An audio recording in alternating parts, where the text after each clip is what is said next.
we're dropping frames as soon as I hit go. What was that? I don't know.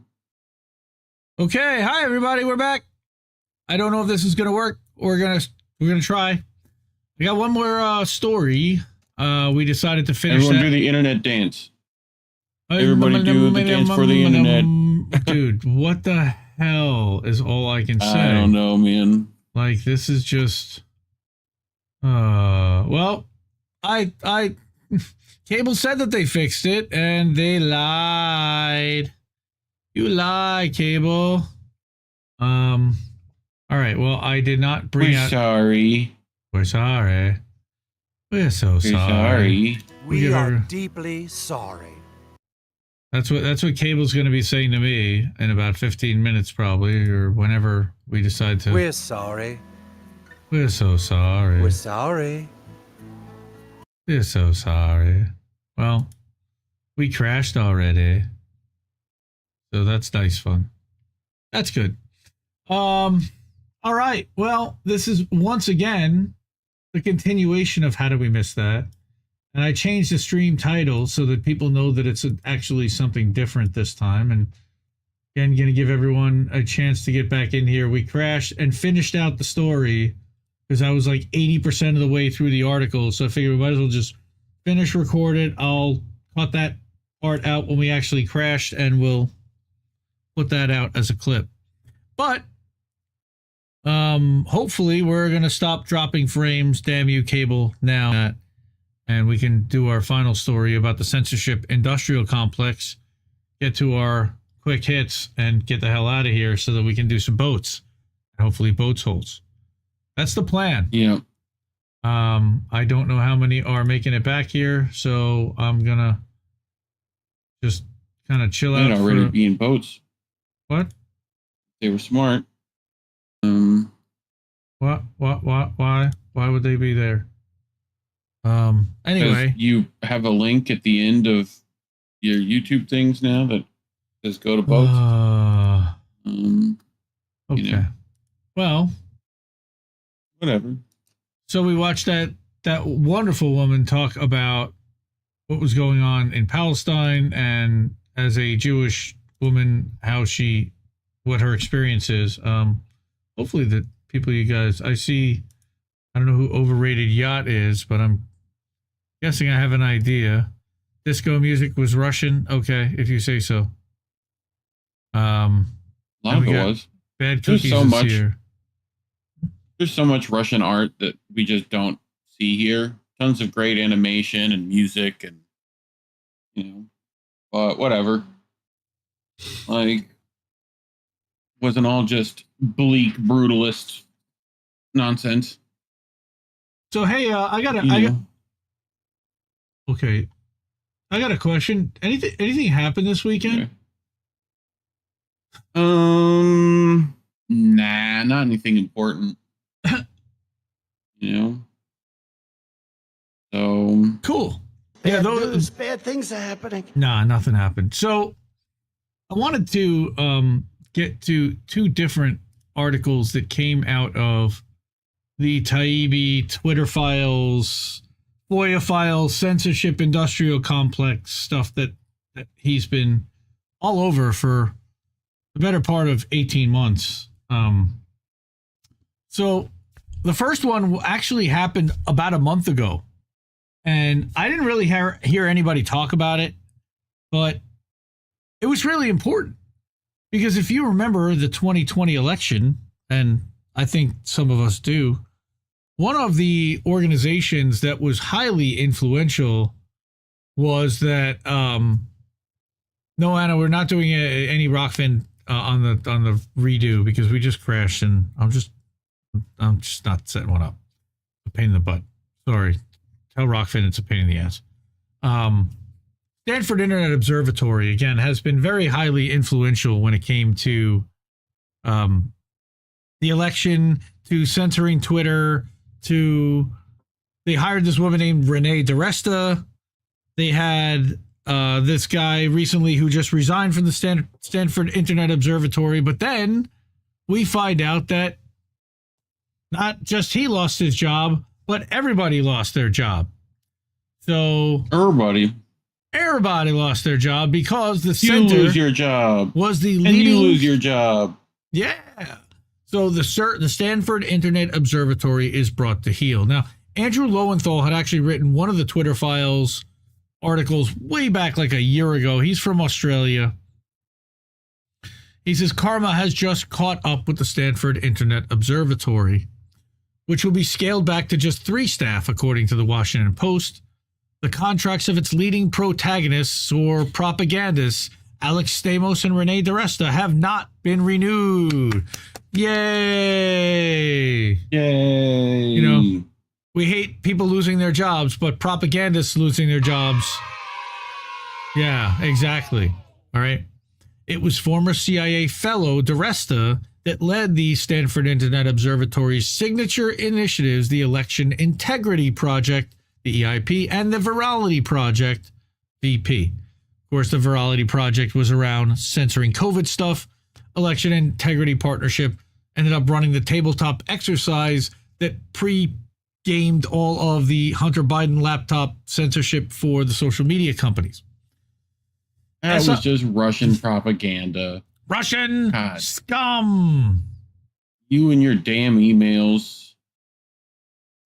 SIO's demise is a result of a string of efforts, including those of Racket, Public, the Missouri v. Biden plaintiffs, the New Civil Liberties Alliance, the Disinformation Chronicle, the Subcommittee on the Weaponization of the Federal Government, and many more. Network Effects also contributed original research. Founded with a $5 million donation from Craig Newmark. We know who he is, especially, you know, Craigslist, Craig Newmark. SIO took countering misinformation to new heights. The Virality Project advised its big tech partners to consider true stories to be misinformation. Of course they did. Right? Standard vaccine misinformation on your platform. Yeah, Of course, booby. They accuse false or misleading posts from the accounts of well-known repeat offenders. So what do they want? They want booby censored. That's RFK Jr., not actual like boobies, but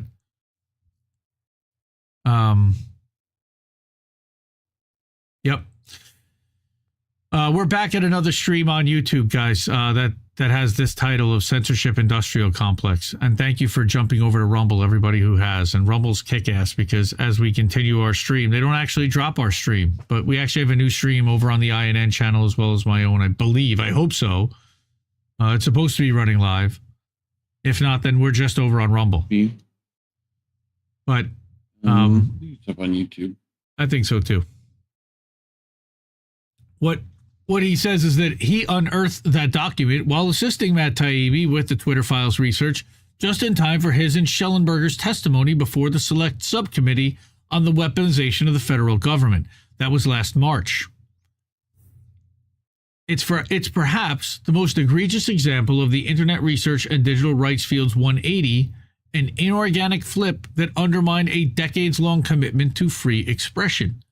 An infiltration by the intel community, you mean, into the academic community, which there always really has been. But somebody convinced the people at the social media companies that these academics that were also CIA agents were leading experts when it came to misinformation and censorship. Yeah, that really happened. Inorganic because the EIP and VP, the Election Integrity Partnership and Virality Partnership, were not research initiatives, as is often claimed.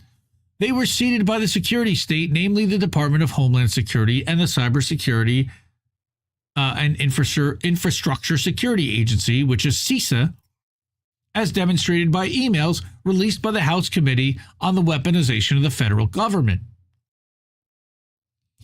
Below the Atlantic Council's Graham Brookie, an EIP VP project partner, explains that we just set up an election integrity partnership at the request of DHS CISA.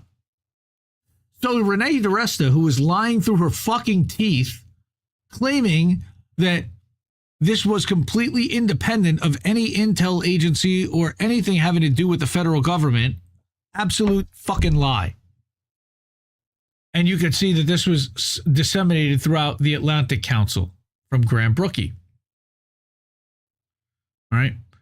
The Atlantic Council is essentially NATO's think tank, and its board includes Pfizer CEO Albert Bourla, the former Director of National Intelligence James Clapper, former Secretary General of NATO the Honorable Lord Robinson, former U.S. Secretary of Defense and CIA Director Leon Panetta, Tara Reade's former boss, Goldman Sachs Secretary of the Board John F.W. Rogers, and many, many, many more.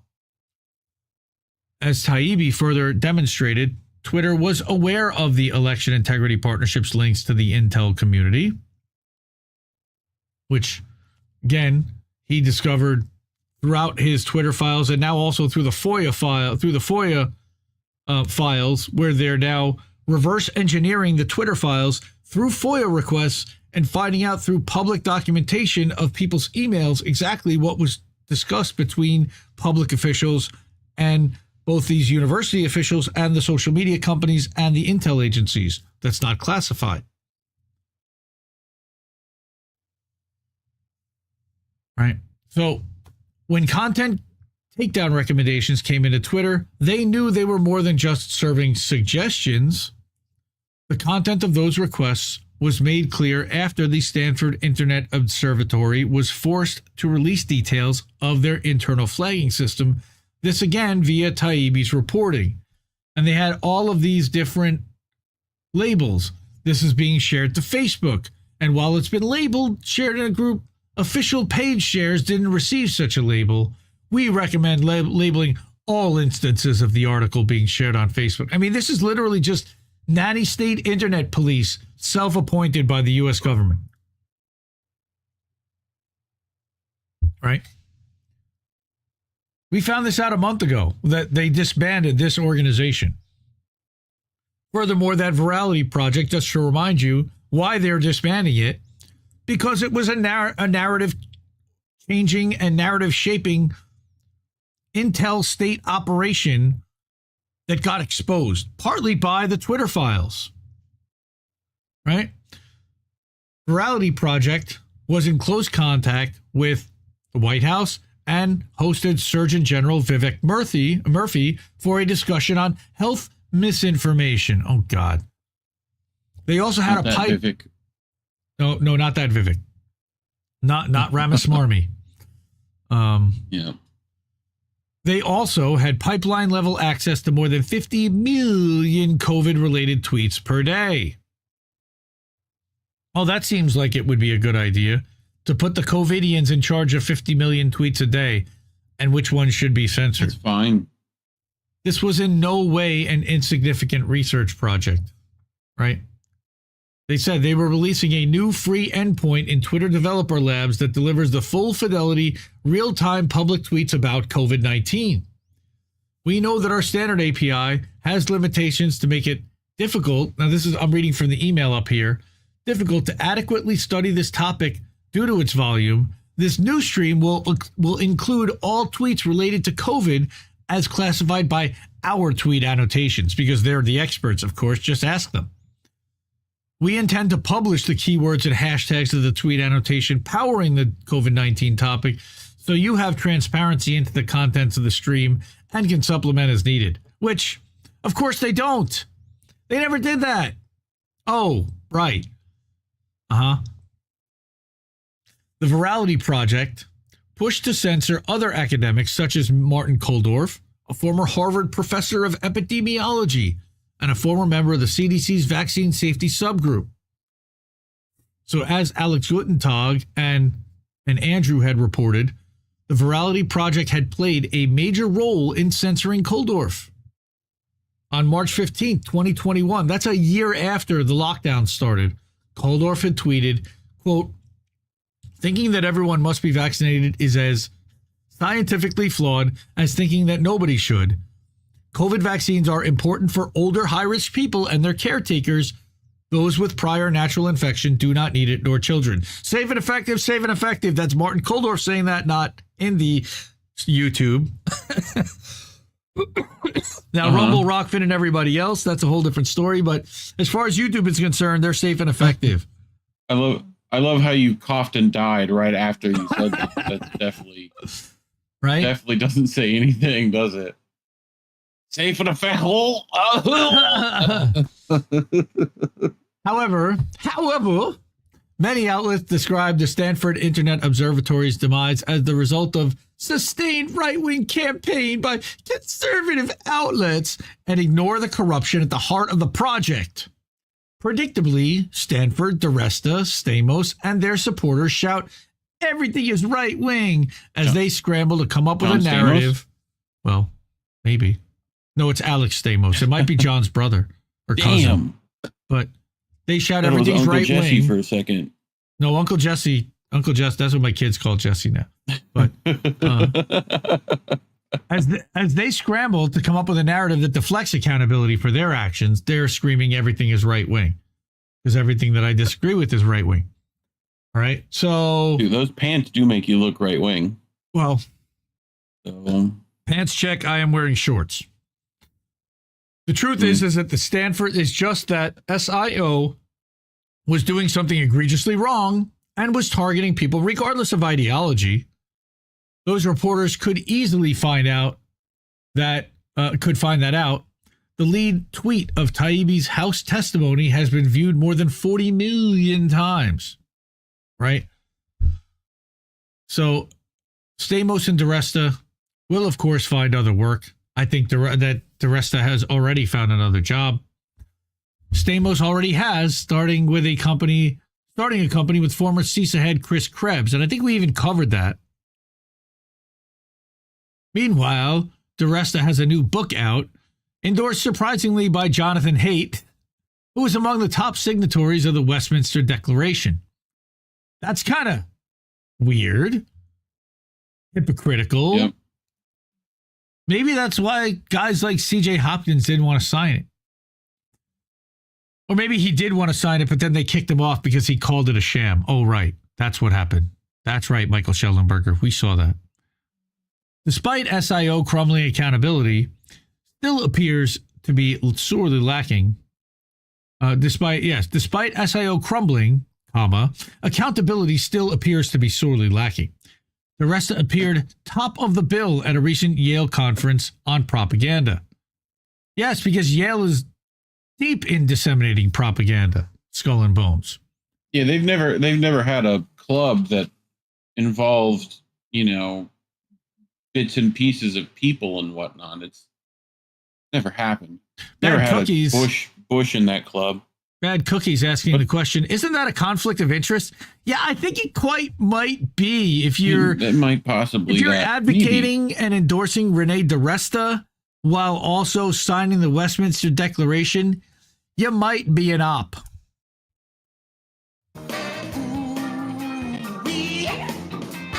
What's up with that? What's up with that? Dude, that's becoming my favorite sound bit very quickly. It should never have gone this far. A properly self-regulating anti-disinformation field would have sniffed out bad actors early, but the conversation and the ecosystem is broken. SIO shouldn't be the last center to be shut down or see leadership changes. Yeah, we're going to show you the next one right now.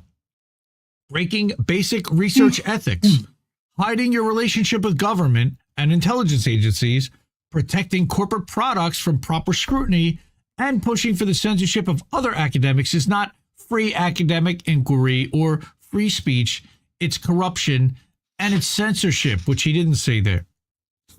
Andrew's nonprofit LiberNet will be strengthening their efforts over the coming months to bring accountability to other leading civil society censorship initiatives. Meanwhile, the Stanford Internet Observatory leaves a malign legacy, having damaged the reputation of the anti-disinformation field and academia more broadly. The question is, will the anti-disinformation field clean house, which we know they won't, or continue to ignore the corruption within its ranks, which we know it likely will because Clint Watts is still employed. Links to Andrew's past Stanford Internet Observatory and Virality Project related content can be found below. Andrew does great work. I actually was trying to get him on the show and try to work out a time to interview him and talk to him about this whole thing, but we just weren't able to do that. And I kind of needed to pull a story in tonight. And I'm like, you know what? Nobody's talked about the fact that this thing shut down. It was a major factor in impacting the tabletop exercise and impacting the 2020 election. And now they don't exist. And they're going to resurface somewhere else, and they'll pop up elsewhere and try to infect their narrative into the 2024 election cycle. I don't have any doubt or misgivings about that. What do you think about the Stanford Internet Observatory? I mean, sounds like another industrial complex of mal, mis, and disinformation. You know, well, pretty much whatever goes against the powerful, they have to go get. You know, well, and I think that stamp out any discontent. And marking, you know, look, we just like with independent platforms, it's platform whack-a-mole. We have to keep moving around and stay nimble and one step ahead. And these guys the censors are trying to do the same thing with us. They're trying to stay one step ahead with their agencies, and we've got to watch them like a hawk and be ever mindful of what they're up to. And don't take your eye off what Renee DeRest is up to, because you can guarantee she's not going anywhere. These people don't disappear. Yeah. They're like parasites. They just rebrand. So the other article that came out of Racket News / the FOIA files this week was out of Clemson University. And actually, it was out of Racket News. James Rushmore, who I'd never heard of. But this was actually a really interesting article that I read earlier today. This is a paid article, so you need to be a paid subscriber to Racket News in order to be able to read this. But I'm going to share this and I'm going to read through this with everyone and let you see what's been going on with Clemson University. So what happened here was that they have been working, Racket News has been working alongside Undead FOIA to work on a project, and we covered this a few weeks ago, to work on a project to submit a mass amount of FOIA requests about the censorship industrial complex, about the communication between universities and public officials and private companies, and anything that they can get their hands on publicly. So James publishes this the other day.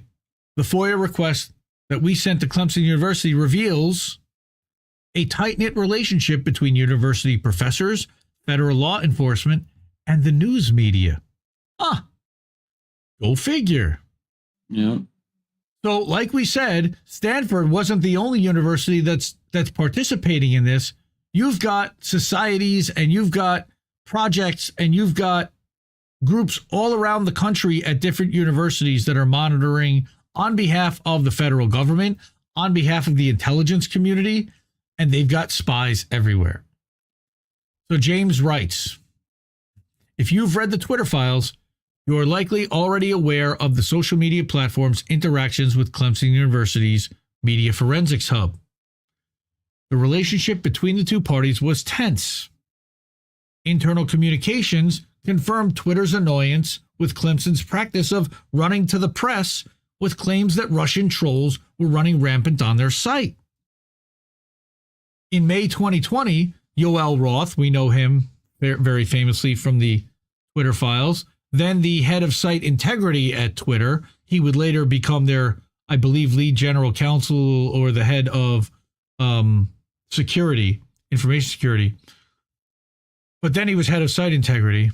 He voiced some of those concerns to Nick Pickles, which I love saying that name, Nick Pickles, the company's senior global strategist. Rugrats character? Maybe. The senior global strategist for public policy. So back in May of 2020, Nick Pickles wrote that given that they have a U.S. government relationship, all right, happy for the DC team to pick up the relationship, but I've spoken to them in the past and similarly share Yoel's frustration that they don't take any sort of guidance on what they found. Of course not. Yeah. Right? So here, what's happening, Yoel Roth was saying that we've said a bunch of times, we're still happy to work directly with you on this instead of via NBC. Right? So you can see right there that they're using a cutout of NBC to funnel this stuff directly into Twitter so that they can have this disconnect and plausible deniability and say, well, we're not feeding it to Twitter. NBC is. Yeah, but you're giving it to NBC. What do you think's happening? And you're telling them to give it to them. What was Vijaya.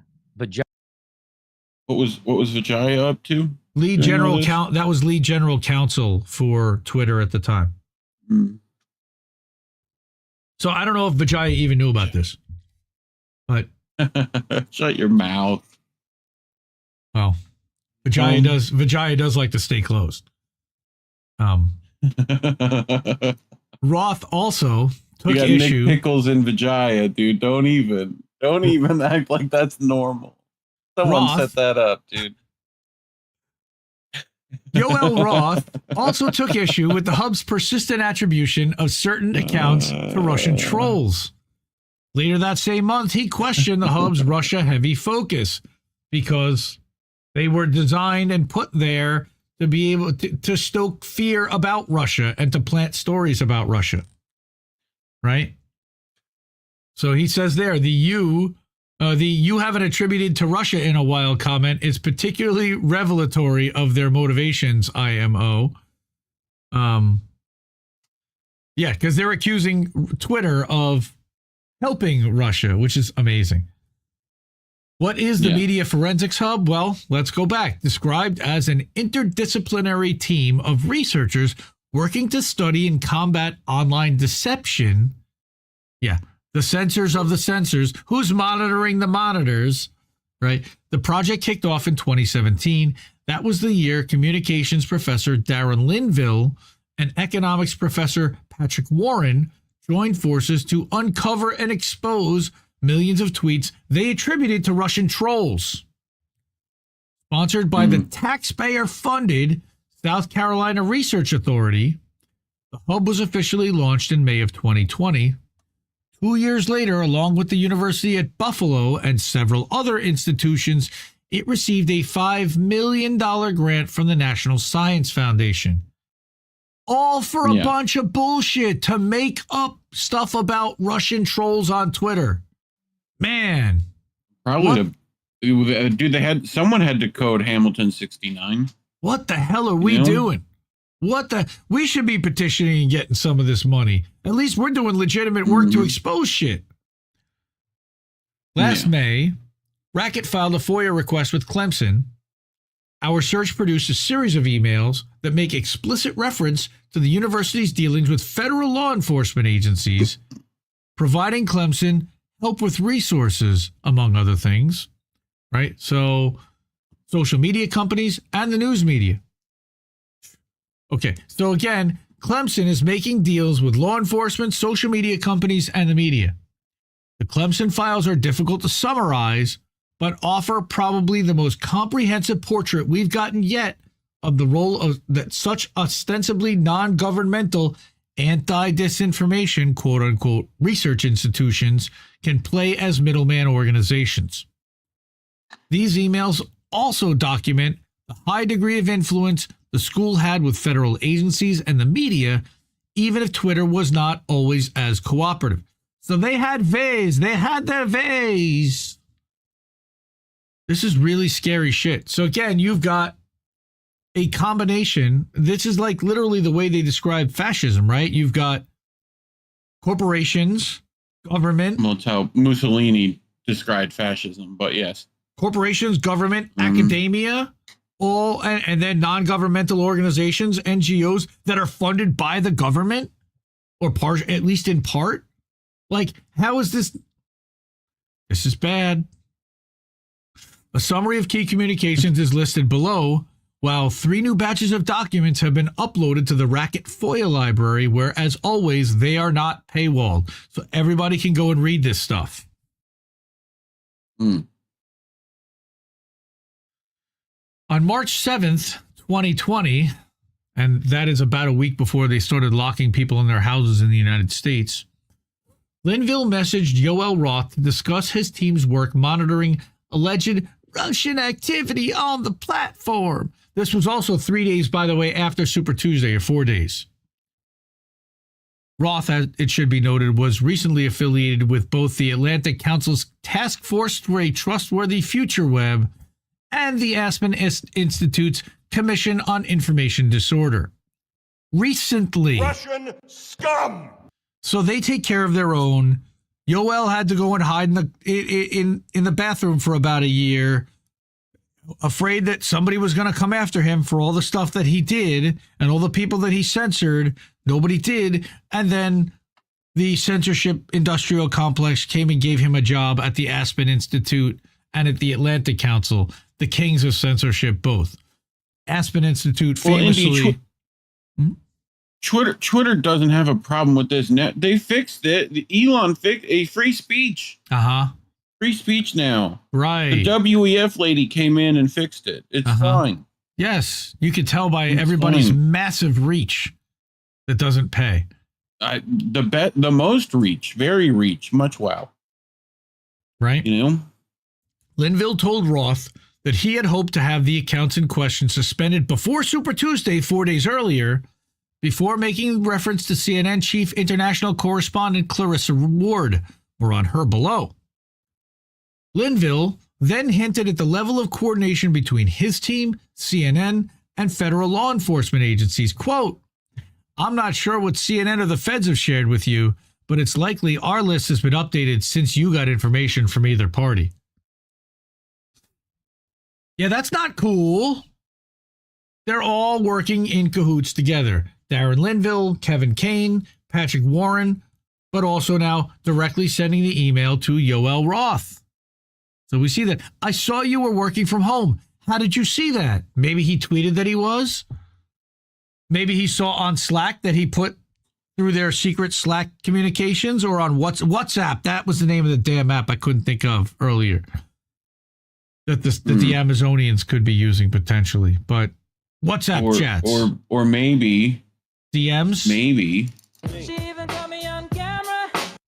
It wasn't me. They were FaceTiming, Teams. I don't know. I don't know what they used there. Probably. Skype. It's worth emphasizing that the Media Forensics Hub was still in development at this point. It wouldn't even officially launch for another 2 months in May. So all of this communication is going on behind the scenes as they're creating this censorship bureau. It's so freaking insidious, all of this. In a follow-up email, Linville made note of Twitter's decision to suspend some of the accounts, namely those that CNN had given Twitter. And how was CNN given the list to give to Twitter? It was funneled directly from these clowns. The significance of this correspondence cannot be understated. For Dear one, Mr. Pickles, we are sending you this information. We hope it reaches you well. For one, it reveals that CNN was in the habit of contacting Twitter with the names of accounts it attributed to Russian trolls. Yeah. Why is CNN reaching out to Twitter with that shit? Number one. Number two, at the same time... they've been listening to Hamilton 69, bro. No, they thought they knew. No, this is March of 2020. There is no Hamilton 69 yet. Still 68, I guess. No, not even. At the same time, it also underscores Twitter's hesitancy to accept many of the Clemson professor's claims. The platform was much more inclined to take action in response to CNN's claims of account inauthenticity. So what would happen? Emails from the hub, by contrast, were less likely to spur a response on Twitter's end. So I think the hub ended up figuring that out and started funneling their requests directly through the media. And all of a sudden, you see a lot fewer hub requests and a lot more media requests. When reached for comment, Linville wrote, this email was in reference to a Russian-supported troll farm operating under the guise of an NGO in Ghana and Nigeria and working to influence conversations here in the States. Sure, buddy. Russian scum! Yeah, he's got about as much credibility as Keith Olbermann. After identifying the coordinated activity on social media, we partnered with CNN on reporting the story. They did a fantastic job. Clarissa Ward and her team traveled to Ghana, uncovered the campaign, and interviewed one of the individuals in charge. CIA, what? No, they would never do anything like that. Like it's like a Bond movie. What are you talking about? Right, where they literally have like the cardboard office set up in Ghana for her to walk into with the CIA agent acting like he's the freaking Hughes there in a pith helmet. Like, excuse me, Mr. Bond. Wow. You know? Ugh. In a subsequent email, Roth noted his eagerness to help Linville, but he also expressed some reservations about Linville's conclusions. Quote, I'd note that activity similar to what the network was engaged in may not actually be connected to the same actors. Yeah, meaning, and there's not a lot out there that's similar, that's decided not Russian. The same attribution challenges we've discussed in the past. Apparently he's been calling that bullshit for a while. Linville encouraged Roth to trust his team's judgment. Trust me, bro. Before making a comment about how various federal agencies, social media analytics from Graphica, remember Ben Nimmo, who used to work in the Obama administration, is now running Graphica. Finding Nemo? Maybe. And CNN have all been looped in on the alleged Russian accounts. Again, they're all in one big circle jerk about Russian nonsense that doesn't actually exist in order to whip the public into a frenzy. That sounds very similar to another phrase, you know. Well, but take for it what you will. What do I know? One big club. Yep, and you ain't in it. Linville declined to name which specific agencies his team contacted. Quote, when we identify malign foreign influence with possible national security influence, as was clearly the case here, we inform appropriate authorities. It's worth mentioning that in an interview with PBS in 2022, Linville concluded, of course, that Russian trolls aren't as common as people think they are, but they are there. So are Ukrainian trolls that are funded by the Defense Department and call themselves NAFO. Check out Meme Wars on our channel. Big thanks to Clarenberg for putting that article out. NAFO, appreciate you. On March 11th, Linville asked Roth and Twitter threat intelligence lead Patrick Conlon, we talked about him because he's formerly the Department of Defense and he used to work for the DOD and other federal intelligence agencies, and no one ever vetted him, really. So Linville asked them about the suspension of an account that his team hadn't flagged for removal. He asked them about the possibility of taking more strategic approaches to questions of account suspension, as his team hoped to continue tracking smaller accounts. Now, this is what's crazy. This interaction is part of a recurring pattern in which Clemson researchers sought to forge a closer relationship with Twitter's moderation team, right? So what it says was a major area of disagreement between Linville and Roth concerned Twitter's approach to removing accounts.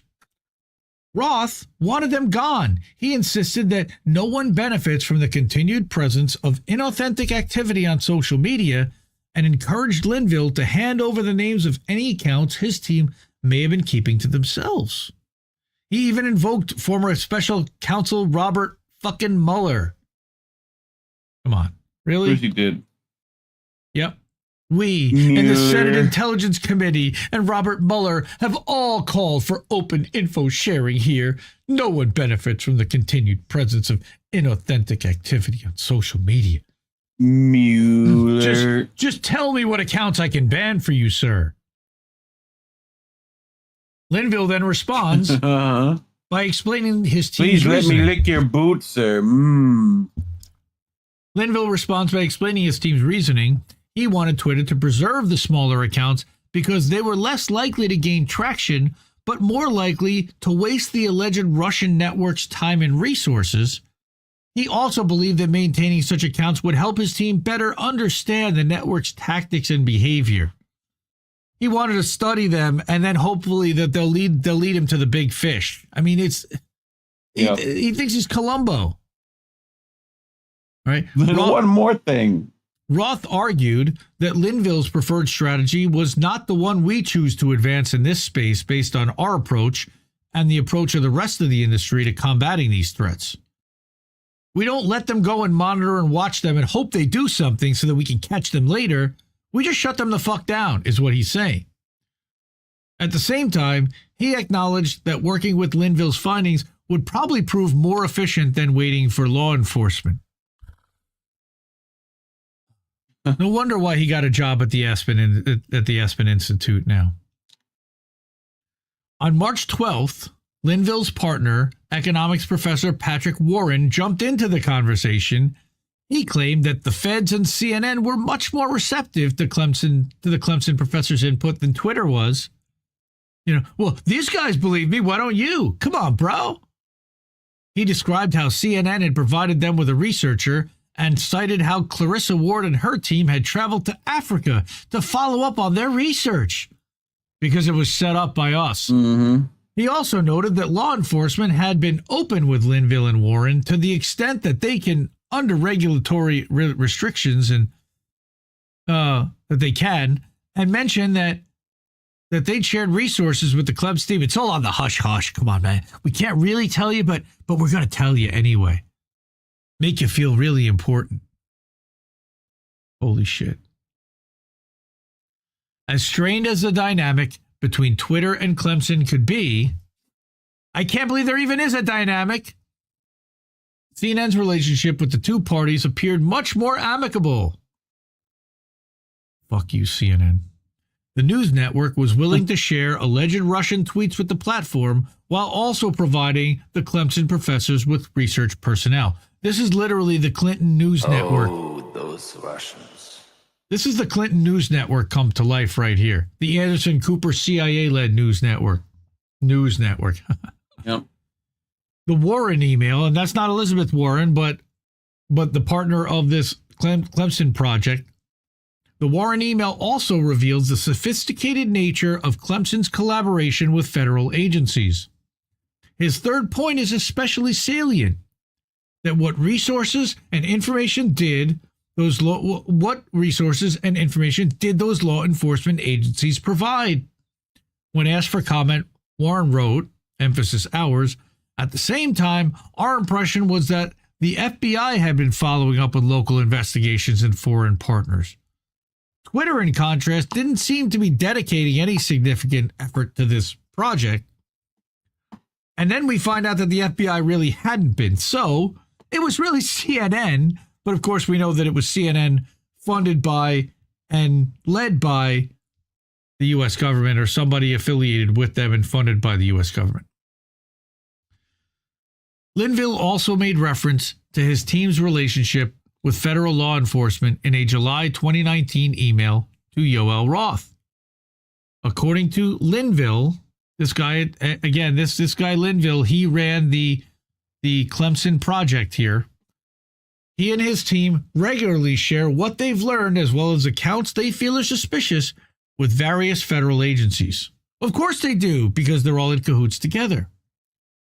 Linville also described how he'd spent an hour talking CNN out of running a story that he believed to be rooted in limited information and too little analysis. Who the hell are you to decide, dude? Well, he's self-appointed Twitter cops. That's what these guys are.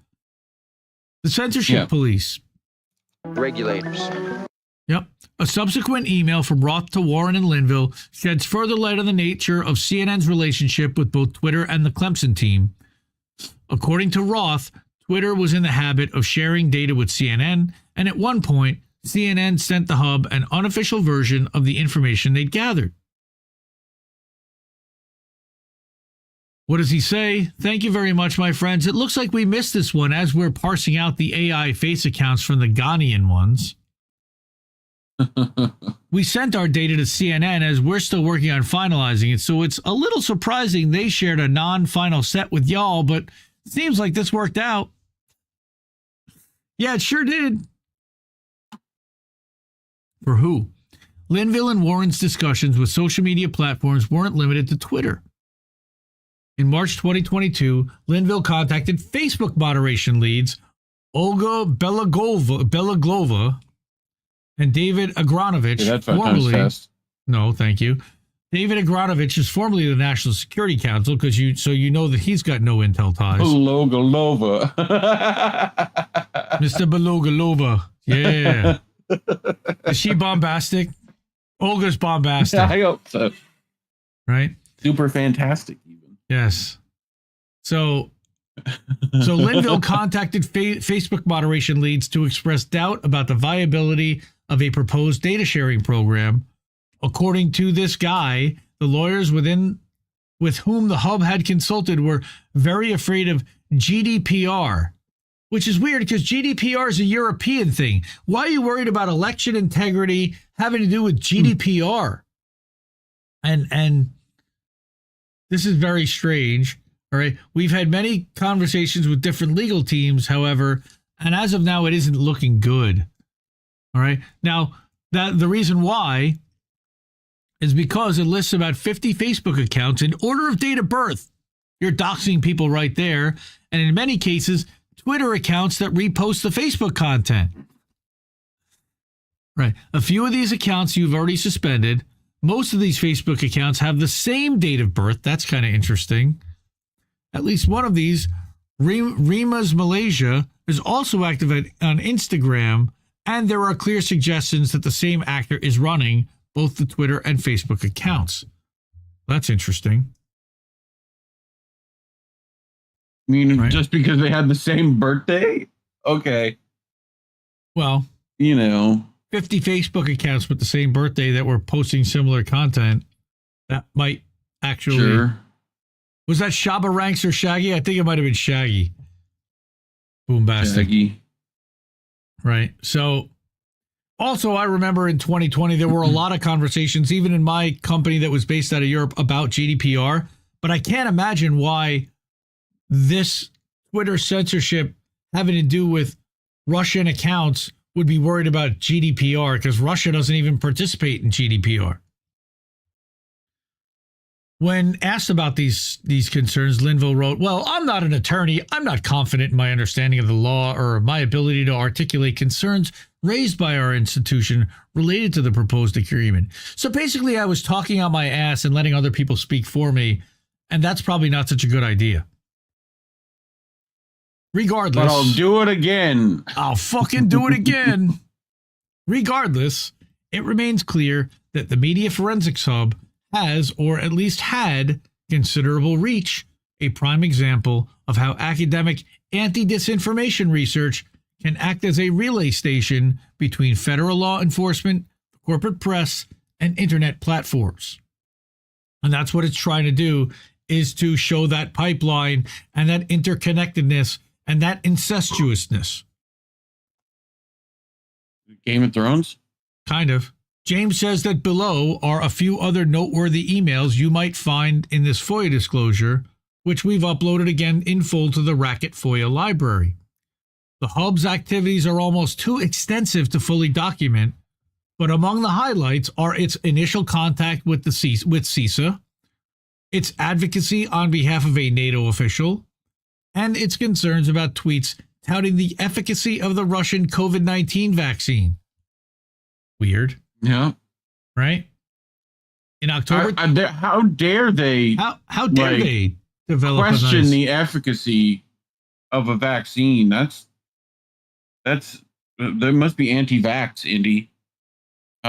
That's terrible. Bad cookies. You're not an attorney, but you will create the sources that attorneys will point to when they argue about Russian troll farms. You're influencing the law. Yep.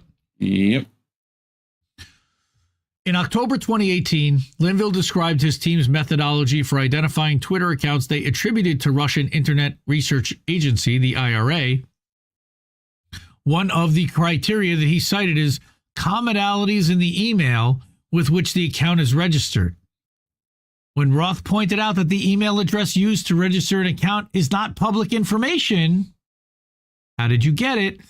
Well, he revealed that his team's methodology for gathering that information. We pretend to have forgot the password and infer from the shortened email.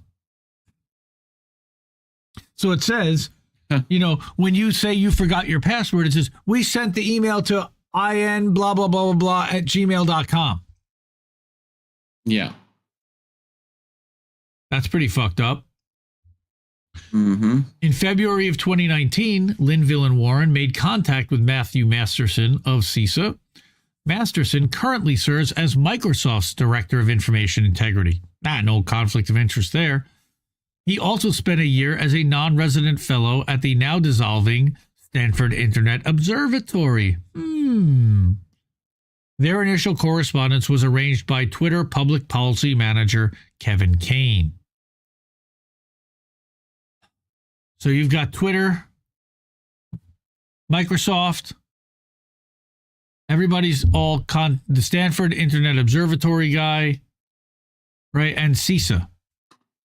So that's not good.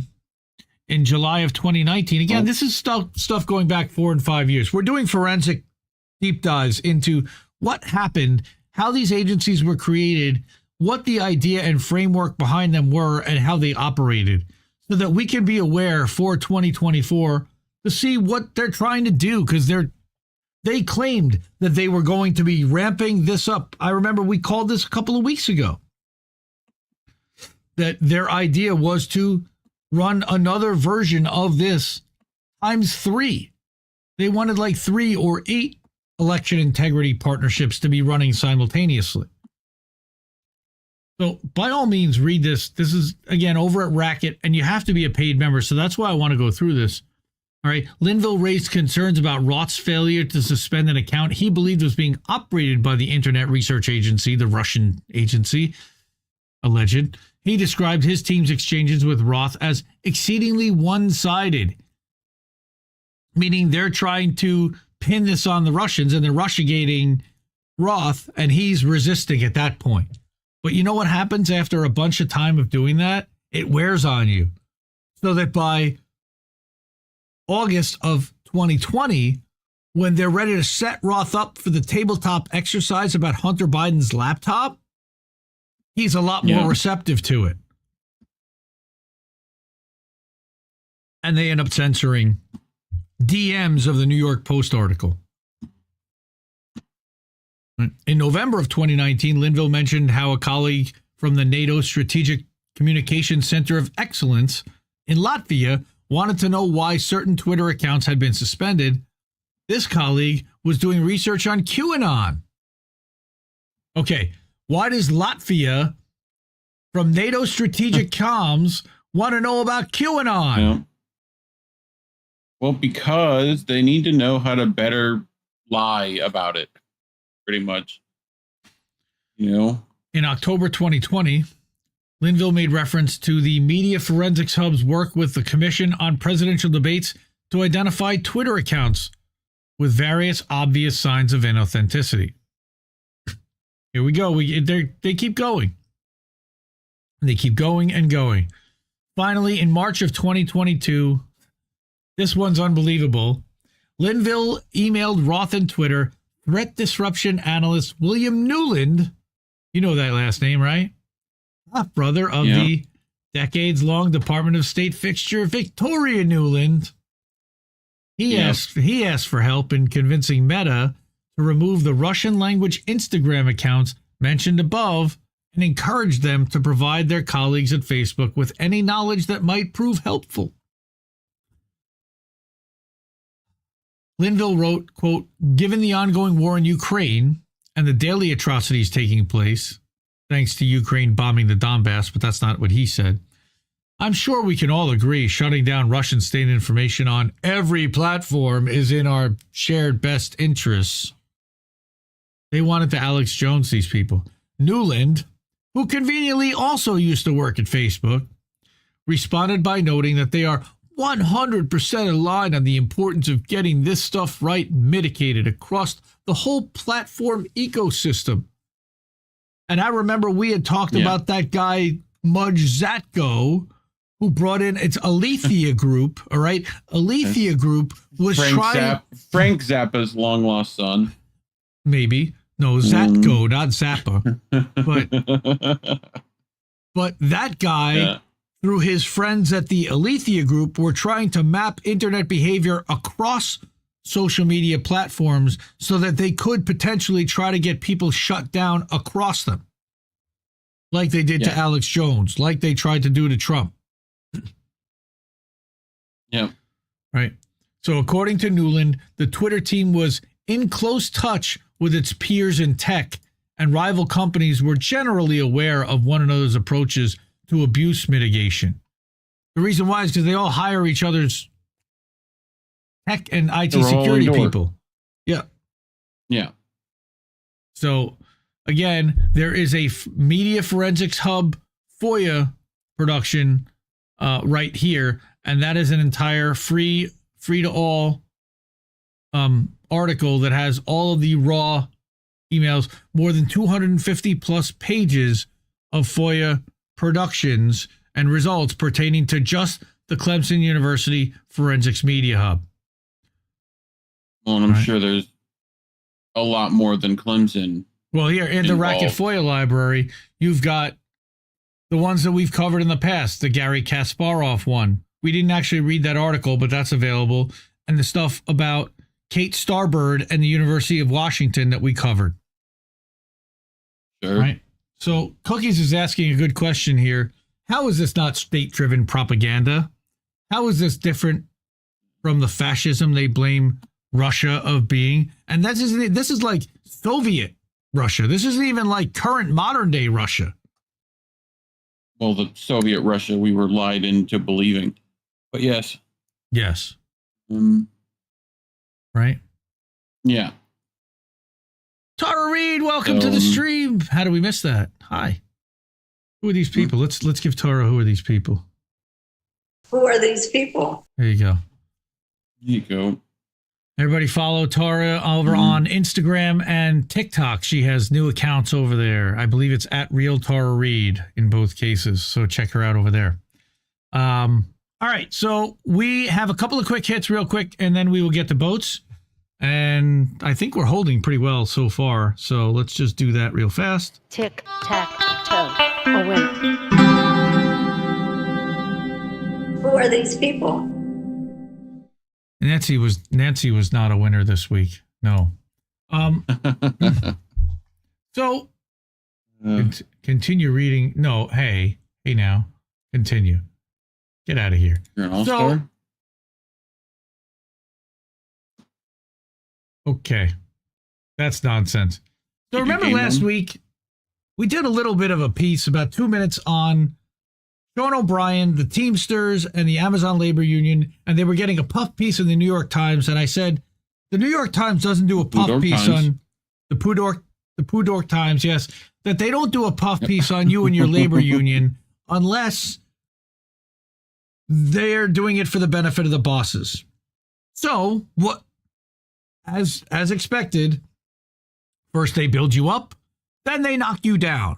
So first they wanted to make it like the Teamsters are doing such a great thing and you know, they're representing workers, but then this week the attack ad came, or the attack article, how a Teamster leader's flirtations with Trump have divided the union. Uh-huh. So again, they're making Sean O'Brien the face of labor, not the workers that he actually represents at UPS and everywhere else. You mean politicizing a union is bad? Man, who would have thunk that? See, at least he's going to both parties to politicize them. So he's I would go to neither, but politicizing, sure. Yes.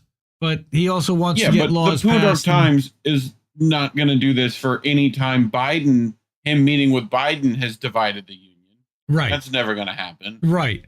And see, that's what's funny is that he has requested equal time at both conventions, but just the fact that he's even talking to a Republican, as if there are no Republicans working in any Teamsters warehouses, facilities, truck drivers, anywhere else around the country, that Sean O'Brien shouldn't be talking with Trump, especially now that it looks like he will be likely to probably win in November, given everything that's been going down.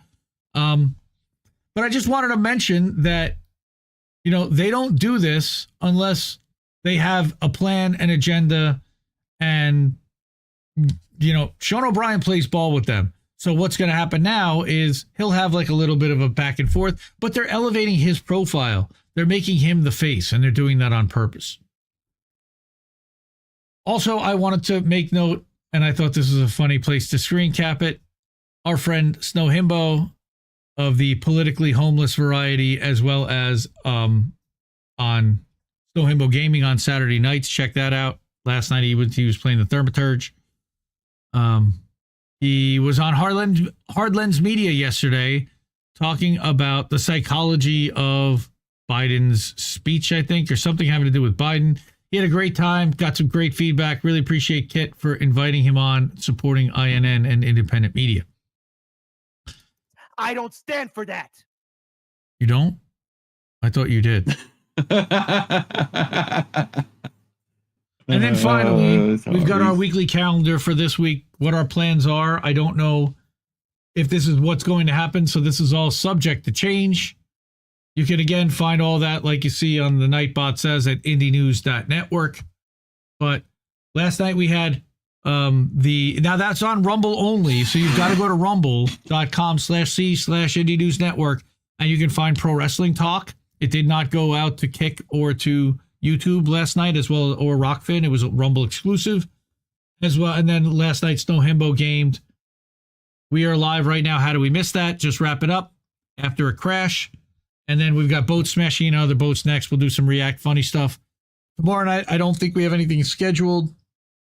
Soon there will be another show coming on Monday nights. Snow Himbo and Yeti are planning on doing something coming soon, and they'll make an announcement sooner rather than later. Tuesday night, we plan on having an American Tradition with Jesse. Wednesday night, these guys will be back for INN News. And then Thursday, Politically Homeless. And we've got our 3-show Friday planned. As far as I know, for Friday, Tara said she's planning on having a show and sending us something to produce for Friday in the afternoon. And then Friday night, 7 o'clock, Angel in the afternoon. 10:30, we have our Jesse Jett clip show. We ran the first two as a rerun kind of last Friday night. They're great. You should definitely come and hang out at the Jesse clip shows on Friday night. Tara says she will be back American soon. Tradition. Nice. We look forward to that, Tara.